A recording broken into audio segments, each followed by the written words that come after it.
continue la série sur les analyses de tatouages de stars et aujourd'hui on va s'attaquer au tatou de Mac Miller et plus précisément celui qu'il a sur les phalanges, qui est genre the tatouage selon moi emblématique de Mac Miller. C'est tout simplement un lettrage, donc il y a 4 lettres et c'est écrit Most Dope.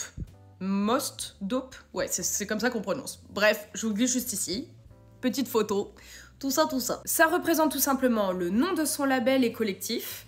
Et c'est aussi un petit peu une manière de parler de sa façon de voir les choses, de représenter sa vie. Il avait d'ailleurs accepté une interview chez Complex en 2012 où il avait pu dire que « J'ai fait tatouer Most Dope sur mes phalanges, ce qui est embêtant à l'aéroport. » Vous vous doutez bien si vous savez du coup ce que Most Dope veut dire. Si on le prend au premier degré sans être au courant de toute la symbolique qu'il y a à ce sujet pour Mac Miller, forcément ça peut porter à confusion. Je suis obligée de faire une petite parenthèse pour vous préciser que malheureusement Mac Miller nous a quittés donc le 7 septembre 2018 à la suite d'une overdose. Voilà, c'était le petit moment commémoration pour cet artiste que personnellement j'aimais énormément. Et que j'écoute toujours énormément d'ailleurs. Maintenant on va se pencher sur qui est le tatoueur de Mac Miller. Il s'agit de Norm Will Rise, je vous glisse son nom juste ici, petite photo, etc.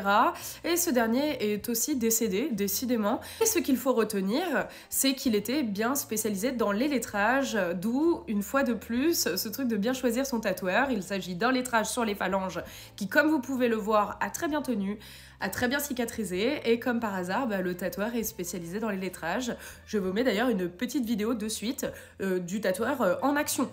C'est parti!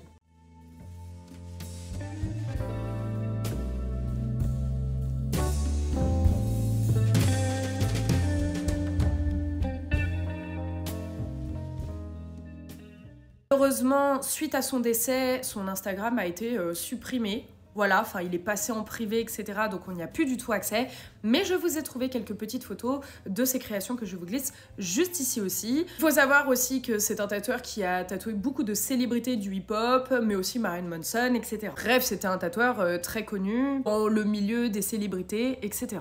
Ce fameux tatouage, il a été réalisé en 2011. Faut savoir qu'à ce moment-là, la carrière de Mac Miller, elle est vraiment en pleine ascension. Ça correspond aussi à la sortie de son premier album studio qui s'appelait Blue Slide Park. Vous n'avez d'ailleurs pas pu passer à côté de cet album qui est, selon moi, un des albums emblématiques de Mac Miller. Pour ceux qui ne capteraient pas de quel album il s'agit, je vous glisse un petit extrait. Je pense que ça va très vite vous parler, surtout si je vous passe cette chanson-là, qui est donc Smile Back, qui était dans toutes les radios à l'époque.